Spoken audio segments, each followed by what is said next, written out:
My girlfriend texted, "I told my boss we're in an open relationship so he'd stop feeling guilty." I replied, "How considerate." Then I printed the screenshots and sent them to HR with a subject line, "Unsolicited disclosure." When her company announced an investigation into inappropriate conduct, she called me sobbing from the parking lot. I'm still processing everything that's happened over the past month. It's been a hell of a roller coaster, but I figured I'd share my story here since I've been lurking for years. Maybe it'll help someone else who finds themselves in a similar situation. For context, I'm 42, own my own small construction company, mostly residential renovations, and have been dating Melissa, 39, for just over 3 years. We don't live together. I own my house outright and she has a condo downtown closer to her office. We've been exclusive since about 3 months in, or at least that's what I thought. Melissa works in corporate sales for a tech company and makes decent money. One thing I appreciated about our relationship was that we both had our own careers, our own money, and neither of us needed financial support from the other. We split dates pretty evenly, alternated who paid for dinner, and generally had what I thought was a healthy, balanced relationship. About 6 months ago, she got a new boss. Let's call him Ryan. From the moment he arrived, it was Ryan this and Ryan that constantly. At first I didn't think much of it. She was excited about having a boss who actually understood the industry and who was going to shake things up. Fine, whatever. But then I started noticing changes. She began staying late at the office more frequently. There were suddenly more team happy hours than ever before. She'd come home from these events slightly buzzed and talk about how Ryan was revolutionizing the department or how he had such a fresh perspective. I'll admit I started feeling a little uneasy, but I kept it to myself. I'm not the jealous type, and I've always believed in trusting your partner until they give you a reason not to. The first real red flag came when she started dressing differently for work. Melissa has always dressed professionally. Slacks, blouses, that kind of thing. But suddenly she was wearing more form-fitting dresses, spending more time on her makeup, and generally putting in more effort for the office than she ever had before. One night she was in the shower at my place and her phone kept buzzing. I'm not proud of it, but I glanced at her phone on the nightstand. There were multiple messages from Ryan work and they didn't sound very professional. Things like, "You looked amazing in that dress today," and "Still thinking about our conversation in my office." I didn't confront her immediately. Instead, I started paying more attention to how often she mentioned him, how she acted when she talked about work, and any inconsistencies in her stories about where she'd been or what she'd been doing. About a month ago, we were having dinner at my house when she got a text and immediately flipped her phone face down. She seemed agitated and checked it a few more times during dinner when she thought I wasn't looking. Later, when she fell asleep on the couch watching a movie, I did something I'm not proud of. I checked her messages. What I found made my blood run cold. There were dozens of messages between her and Ryan, many of them flirtatious and some downright inappropriate. The most recent ones were about some work conference they'd both be attending in Chicago the following week. From the messages, it was clear they were planning to share a room. Despite the company booking separate ones, I took screenshots and sent them to myself, then put her phone back exactly as I'd found it. I didn't confront her that night. I wanted to see how deep this rabbit hole went. The next morning, Melissa told me she had a mandatory work conference in Chicago the following week. She acted as if it was a last-minute thing that she just found out about. I played along, told her I'd miss her, but understood work obligations came first. The week she was gone, I did some digging. Through some mutual friends, I learned that Ryan was also conveniently out of the office that same week. I checked her social media and saw she'd posted a few generic conference photos, but nothing that actually showed her attending any events. The location tags were all from tourist spots in Chicago, not the convention center where the conference was supposedly being held. When she returned, she was different. Distracted on her phone constantly and making excuses to cut our time together short. She started having more work emergencies that required her to go to the office on weekends. It was painfully obvious what was happening, but I wanted irrefutable evidence before I made my next move. Then last Sunday I got it. We were spending the day together at my place, supposedly relaxing and catching up. She'd been on her phone more than usual, and when she went to take a shower, I heard the familiar buzz of an incoming message. I looked at her phone and saw a text from Ryan. "When are you going to tell him? I'm tired of sneaking around." While she was still in the shower, I saw her response as the messages continued to come in. And that's when I got the text that's in the title of this post. She wrote back to him. I told my boss we're in an open relationship so he'd stop feeling guilty. I couldn't believe what I was seeing. Not only was she cheating, but she was lying to her boss and affair partner about our relationship to make him feel better about their affair. The audacity was breathtaking. When she came out of the shower, I simply handed her phone and said, "Message from Ryan." The color drained from her face as she saw the notification on the screen. "How long have you known?" she asked quietly. "Long enough," I replied. "So we're in an open relationship now. Interesting. Must have missed that conversation." She immediately went into damage control mode. "It's not what you think. Ryan and I are just close colleagues. I only told him that so he'd stop asking so many questions about my personal life." "How considerate of you," I said. Then I told her to leave my house. She tried to call me multiple times that evening, but I didn't answer. Instead, I was busy organizing the screenshots I'd taken over the past few weeks and printing them out. I also searched her company's website and found their HR department's email address. The next morning, I sent an email to HR with the subject line "Unsolicited Disclosure." In the email, I wrote that I was Melissa's boyfriend, that I'd recently become aware of an inappropriate relationship between her and her direct supervisor Ryan, and that I was concerned about potential workplace harassment or coercion. I attached the screenshots as evidence and said I felt obligated to report this situation. I didn't do this out of pure vengeance. If Ryan was her boss, there was a clear power imbalance and the company needed to be aware of it. Plus, I'm sure their behavior violated some company policies, especially if they were misusing company funds by pretending to go to conferences just to hook up. 2 days later, I got a brief reply from HR thanking me for bringing this to their attention and assuring me they would investigate the matter thoroughly. I didn't expect to hear anything else from them as I wasn't an employee. Fast forward to yesterday. I was at a job site when my phone started blowing up with calls from Melissa.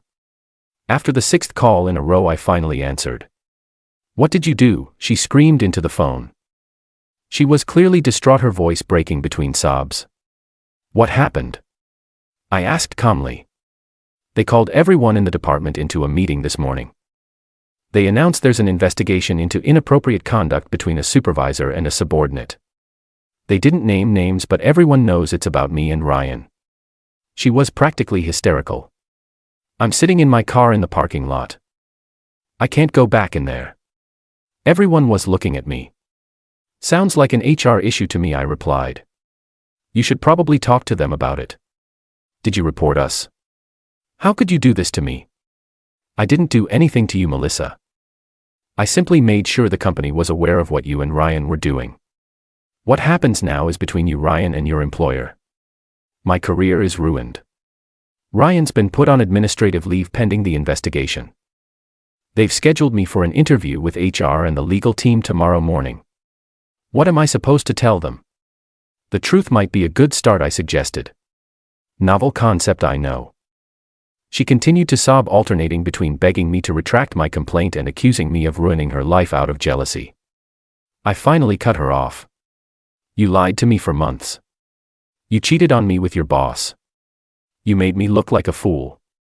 And now you're upset because there might be consequences for your actions. That's not how the world works, Melissa. Please," she begged. "I'll break things off with Ryan. We can work through this. I made a mistake." "No, a mistake is forgetting to pick up milk on the way home. What you did was make a series of deliberate choices to betray my trust. We're done. Good luck with HR." I hung up and blocked her number. Then I blocked her on all social media and told our mutual friends that we'd broken up and I didn't want to discuss the details.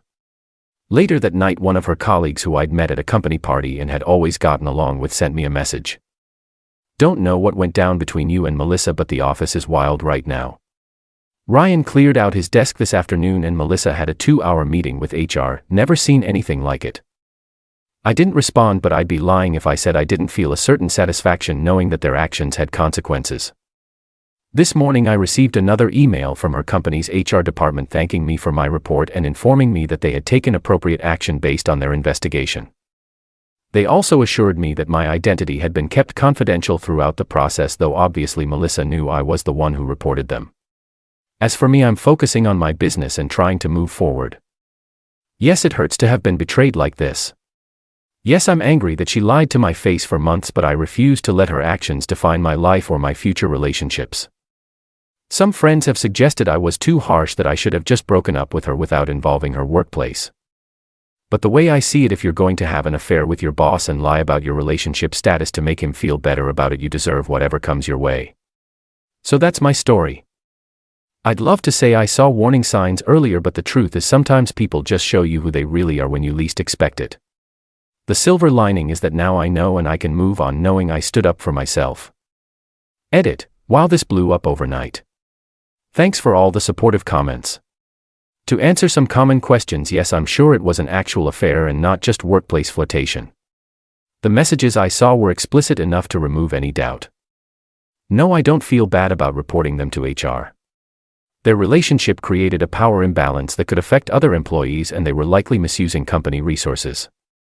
Yes, I've already changed the locks, even though Melissa never had a key to my house. Better safe than sorry.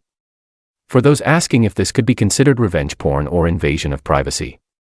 No. I never shared intimate photos or videos. There weren't any. Just text conversations that proved the inappropriate workplace relationship. I've heard through mutual friends that Melissa was put on a performance improvement plan and transferred to another department. Ryan apparently resigned to pursue other opportunities. Corporate speak for quit before we could fire you. Eat it too. It's been about 2 weeks now, and I thought I'd share a final update. Melissa showed up at my house last weekend completely unannounced. She looked terrible, like she hadn't slept in days. She begged for another chance. Said she'd made the biggest mistake of her life and that she'd do anything to fix things between us. I listened to her for about 5 minutes, then simply said, "I wish you the best, but we have nothing left to discuss." Closed the door and went back to watching the game. She stayed on my porch crying for another 20 minutes before finally leaving. One of our mutual friends told me she's been telling people that I overreacted and that it wasn't that serious between her and Ryan. Apparently she's trying to save face. Whatever helps her sleep at night, I guess. As for me, I've thrown myself into work, started hitting the gym more regularly, and even signed up for a woodworking class I've been putting off for years. Life goes on, and honestly, it's going pretty well without the drama. Thanks again for all the support. It helped more than you know. Edit 3. Final update. I promise. It's been about a month now since my last update. I ran into Ryan's wife at the grocery store yesterday. Yes, he was married. Something I didn't know until after all this went down. Turns out someone from the office anonymously tipped her off about the investigation and she left him. She's filing for divorce. She recognized me from company parties and actually thanked me. Said she'd suspected something was going on for months but could never prove it. We ended up getting coffee and comparing notes. Surreal experience, but oddly healing for both of us, I think. Melissa, meanwhile, has apparently started telling people that I was controlling, and that's why she sought comfort elsewhere. Classic rewriting of history. A few people who don't know me well might believe her, but anyone who knows us both knows that's complete BS. I've had a few people suggest I should feel guilty about potentially ruining 2 careers. I don't. They made their choices and now they're living with the consequences. That's how adult life works. Anyway, that's it from me. Time to close this chapter completely and move forward. Thanks for listening, Reddit. I've been sitting here staring at my screen for a while, not sure if I should post this final update, but what the hell. It's been about 3 months since everything went down and some pretty unexpected things have happened. First, about a month after my last update, I got a letter in the mail, an actual paper letter, handwritten. It was from Melissa. Unlike her previous attempts to contact me, this wasn't a desperate plea to get back together. It was an actual apology, a real one. She wrote that after some intensive therapy, apparently mandatory if she wanted to keep her job, she'd come to understand the extent of her betrayal and the pain she'd caused. She took full responsibility for her actions, didn't make excuses, and didn't ask for forgiveness. She just wanted me to know that she recognized the harm she'd done both to me and to herself. I didn't respond. I wasn't ready to, and I wasn't sure I ever would be. But I'll admit it did give me some closure. Then about 2 weeks ago, I got a call from a number I didn't recognize. It was Ryan's wife, Sarah. We'd kept in loose contact after our coffee meetup, checking in on each other occasionally. She called to tell me that she'd finalized her divorce and was moving to Arizona to be closer to her family. She thanked me again for inadvertently helping her discover the truth and free herself from a marriage that had been unhealthy for years. As for my business, it's thriving. I landed a major contract renovating a historic building downtown, the kind of project I've always dreamed of. I've had to hire 3 new crew members just to keep up with the workload. I've also started dating again casually. Nothing serious yet, but it feels good to know that what happened with Melissa didn't destroy my ability to trust or connect with someone new.